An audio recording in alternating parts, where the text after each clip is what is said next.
Sa mundo ng mga tunay na krimen, maraming kasong nag-iiwan ng matinding takot at katanungan.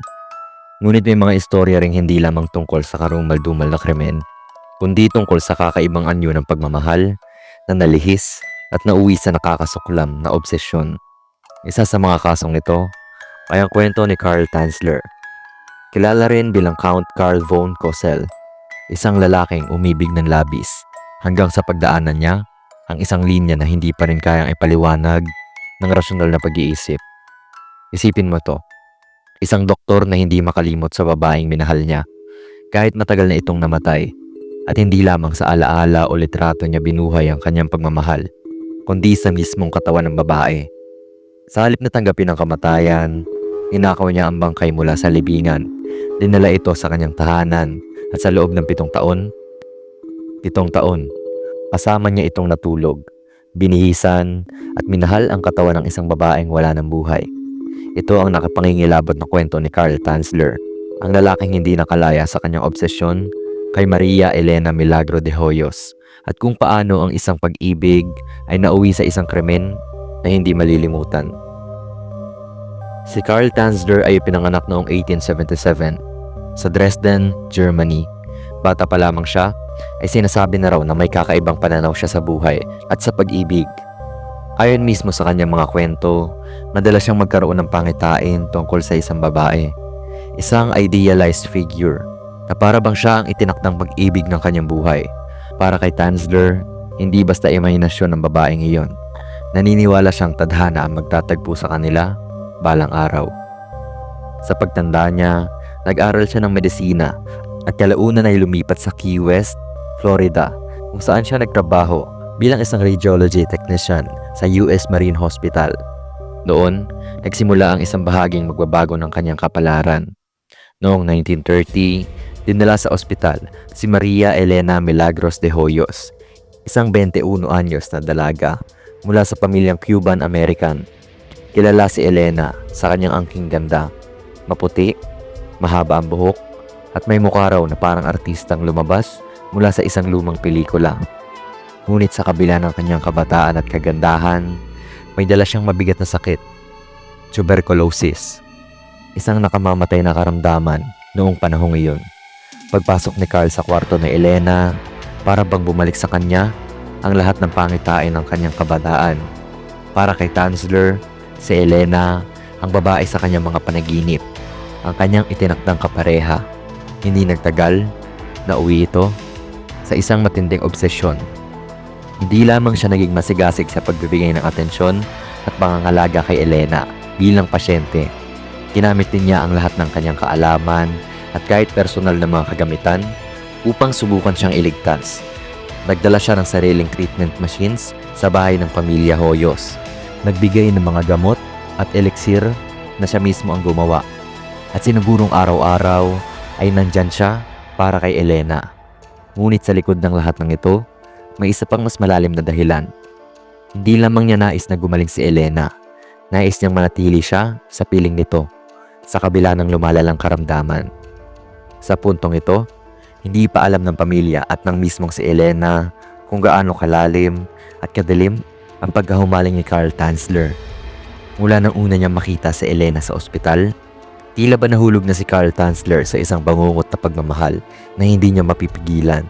Sa kanyang mga panaginip, noon pa man, sinasabi niyang may nakikita siyang isang misteryosong babae na magiging kabiyak ng kanyang buhay. At nang makita niya si Elena, pinaniwalaan niyang siya ang babae ng kanyang mga pangitain, ang babaeng itinadhana para sa kanya. Ngunit sa kabila ng matinding damdamin, hindi ganon kadali ang sitwasyon. Una, mas matanda siya ng halos 3 dekada kaysa kay Elena. Ikalawa, kasal si Tanzler at may 2 anak na iniwan niya upang sundan ang kanyang karera sa Florida.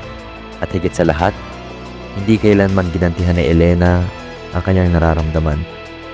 Habang nasa ospital, ginawa niya ang lahat upang mailigtas si Elena mula sa tuberculosis, isang sakit na halos wala ng lunas noong panahong iyon.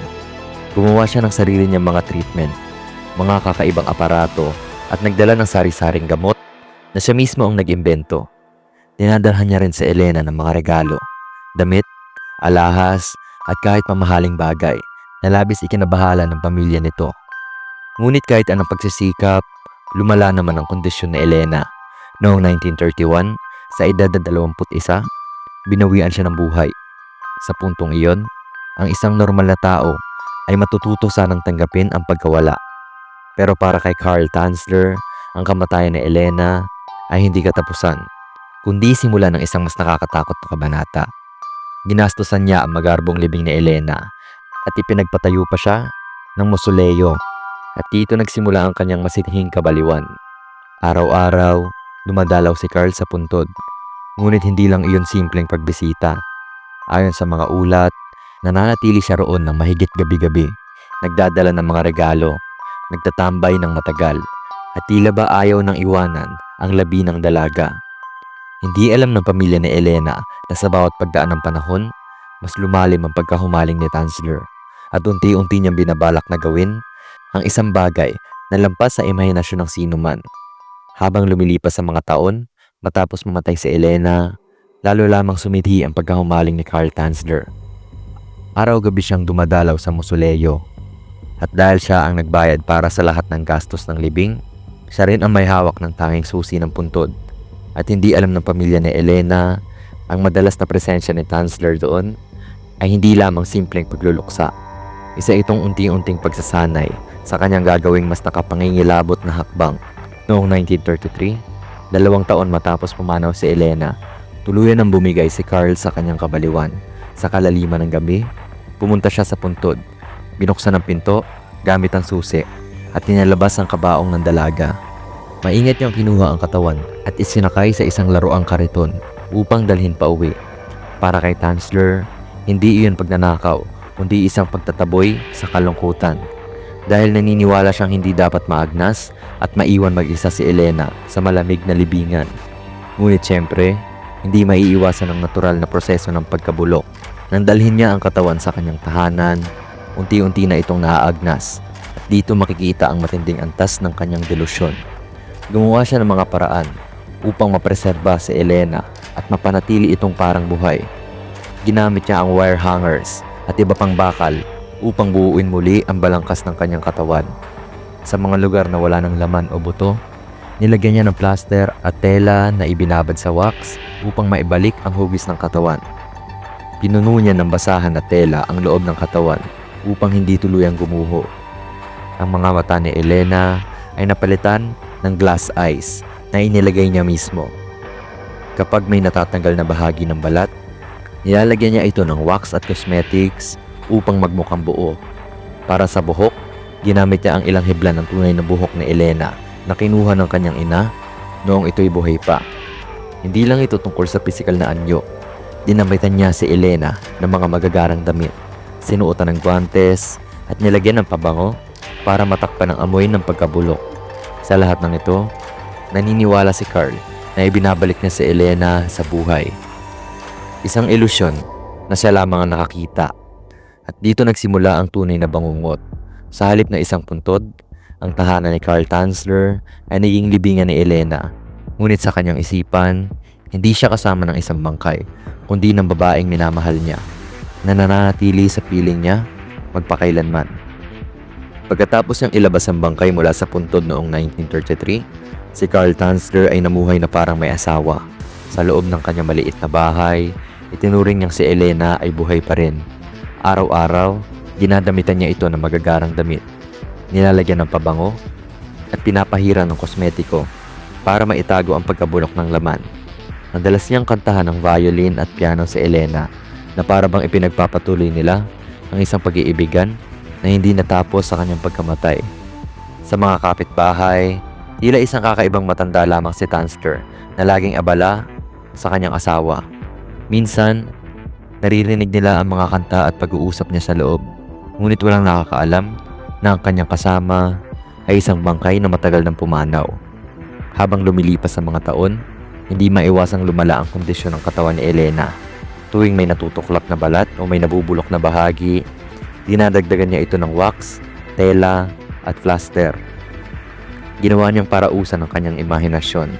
Pinalitan ang mga nawawalang parte Pinanatili ang hugis ng katawan at tinakpan ng guwantes at belo para hindi makita ang mga depekto. Hindi siya kasama ng isang labi, kundi ng kanyang asawa. May mga ulat mula sa investigasyon na nagsasabing gumawa siya ng improvised na sexual na relasyon gamit ang katawan ni Elena. Bagay na lalong nagpatingkad sa karumal-dumal na aspeto ng kanyang pagkahumaling. Halos 7 taon niyang itinago at inalagaan ang katawan ni Elena. Sa paningin niya, natupad ang kanyang pangako. Hindi sila kailanman mapaghihiwalay, kahit kamatayan pa ang humadlang. Ngunit gaya ng lahat ng lihim, dumating ang oras ng pagkakadiskubre. Noong 1940, nakarating sa pamilya ni Elena ang bulong-bulungan tungkol kay Tanzler at sa kanyang kakaibang kaugalian.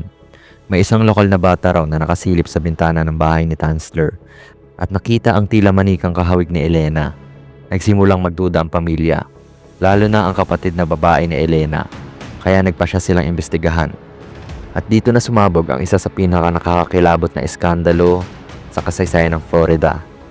Ang pagbunyag na ang isang matandang lalaking doktor ay matagal nang namumuhay kasama ng isang bangkay.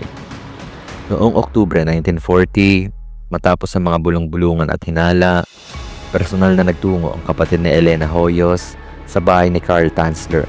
Sa kanyang pagpasok, hindi siya halos makapaniwala sa nakita. Sa higaan ni Tanzler, nakahiga ang tila manika, nakahawig ng kanyang yumaong kapatid. Ngunit nang siyasatin ito, natuklasang hindi pala ito manika, kundi ang mismong bangkay ni Elena na matagal nang nawala sa puntod. Agad na tinawag ang pulisya at ang bangkay ay kinuha para sa masusing pagsusuri.